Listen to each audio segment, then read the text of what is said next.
Hello, basses, bass baritones. Baritones, perhaps, although we're going to get down in there, so it might get a little low. I have owed you a warm-up video specific to your fox for some time. And after giving it some thought, and particularly reading some comments, the main thing that stuck in my head was resonance. Resonance in these incredibly beautiful lower parts of the voice. And so that's what we're going to work on today. These exercises are adapted from Messa Di Voce exercises, so long sustained pitches, but there's a bit of a twist here. Normally when you do Messa Di Voce exercises, you're generally singing tonics. And because that gets covered so much throughout the rest of the videos on my channel, and case in point, there's a video that was just released that had a Messa Di Voce styled exercise at the end of it, some chords that I'm playing, and you're singing the tonic there. It's all over the place. We're going to do a third and a fifth in this exercise. I will demonstrate them for you in a reasonable range for me, which is not going to be where you're going to be. Though I'm sure some of you could sing it in the range that I'm going to demonstrate it just fine. The key here is to try to find the fine tuning, and this is the twist to the exercise. Really find the tunings for these pitches. It is that increased sensitivity to the tuning that, in my opinion, grants us a more acute perception of the tone quality and the vibratory sort of aspects of our voices, our vocal production. I shun away sometimes for that from the word resonance because I think that it gets talked about too frequently. We're creating these resonances by cultivating release, by allowing the soft tissues in the oral cavity to vibrate sympathetically with the fundamental pitch that we are creating. In other words, the note we're singing. So we learn to cultivate that release. This facilitates those vibrations and we get resonance. But it's a lot different than, ringing a bell or pressing a key on a piano where it just vibrates after the fact. It doesn't work quite the same. But here, we're going to do these exercises. When you do the Messa Di Voce exercise, start with the smallest viable sound. Smallest viable sound is in tune. It sounds consistent with the rest of the passage that you're going to sing. It sounds like you singing, but it's the smallest volume viable sound that you can create. Make a crescendo over the duration of 4 pulses, and you'll have a half note to make a diminuendo at the end of the phrase. I will be pulsing the tonic on the piano in both instances, but you will be singing either a third or a fifth. Try to keep your voice as consistent and smooth as possible. The pulsing on the piano is meant to help you pace yourself, so you know where you are in the pattern. In the purest sense of it, Messa Di Voce exercises are sort of done without those pulses, but in the interests of making these exercises as universally helpful, I'm going to pulse along on the tonics. But let me show you the first one. It's a third above a tonic. I'm going to show you here. In each instance, I will play for you the tonic, and then we'll begin.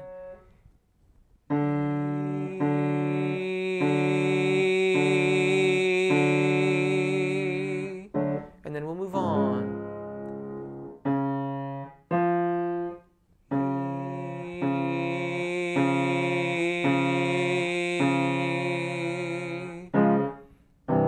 So on and so forth. You, however, can begin here. We're going to work our way from C3 down to C2.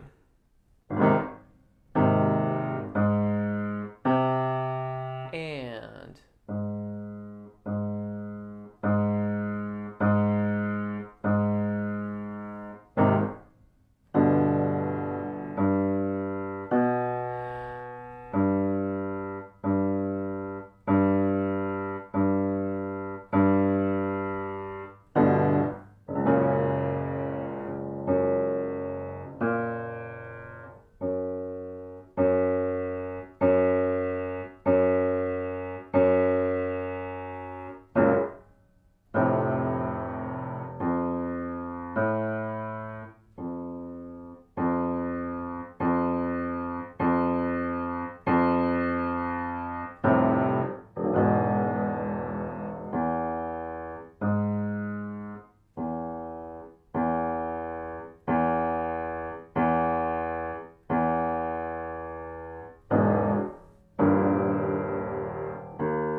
And now for the fifth.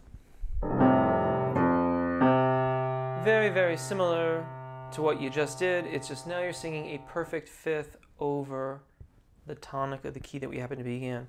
I'll show you here.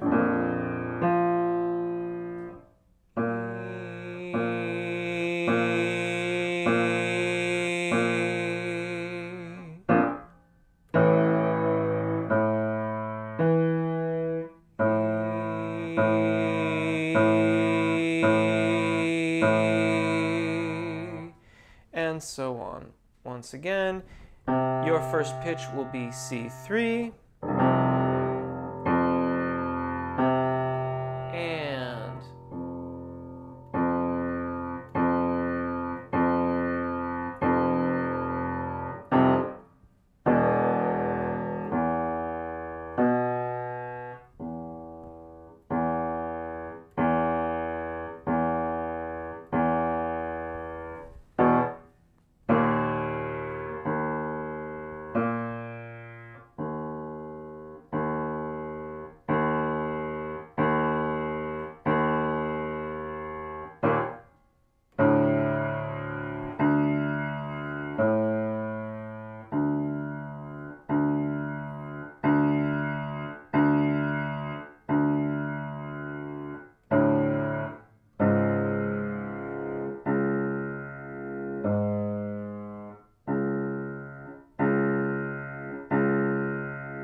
And I think I kind of gave away the next thing that we're going to do here.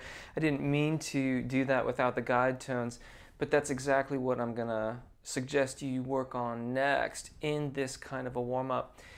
The more that we have an aural concept of where these pitches are, the more release we can cultivate. So if resonance, and I think of it as juiciness, which is not obviously an objective or pedagogical term, but it's that warmth and joie de vivre and lushness that these kinds of human-created pitches have. If that's what you're after, then the more an internal concept that you can have of where the pitch is, the more that you will be able to release these structures, come in right at the pitch you intend, and just have the absolute maximum amount of soft tissue resonance. So we'll just do a couple each. And what I'm going to do here is I will play you the changes, but I'm not going to play the guide tones. So I'll still keep the tonic in third in the chord change or in the key change, but I'm not going to preempt the exercise with those guide pitches. So you have to try to develop an internal aural concept for where that pitch is. It's not terribly much more difficult than what we've already done.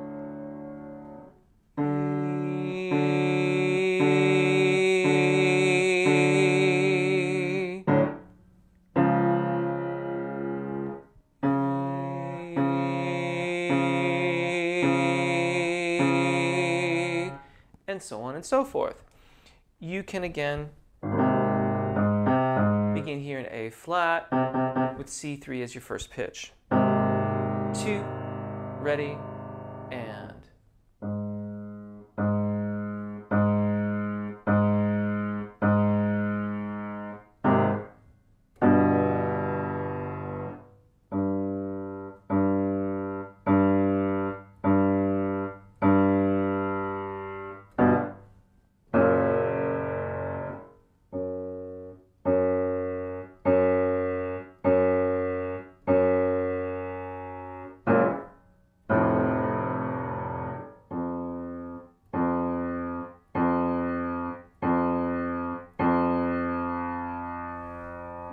And we can do the same thing with the 5th as well. So here we might play.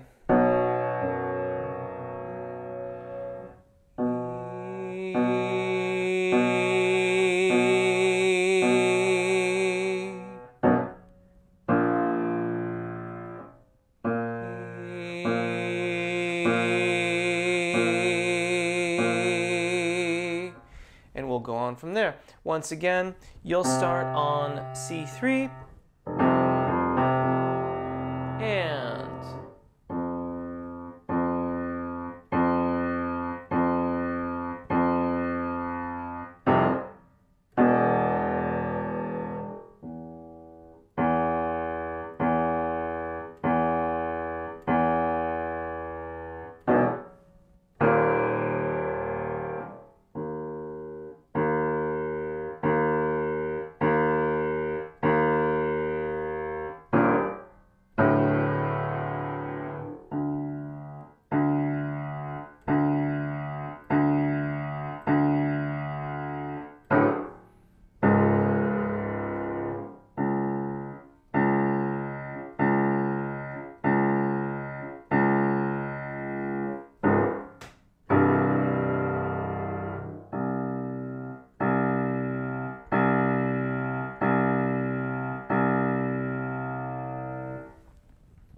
And there you go.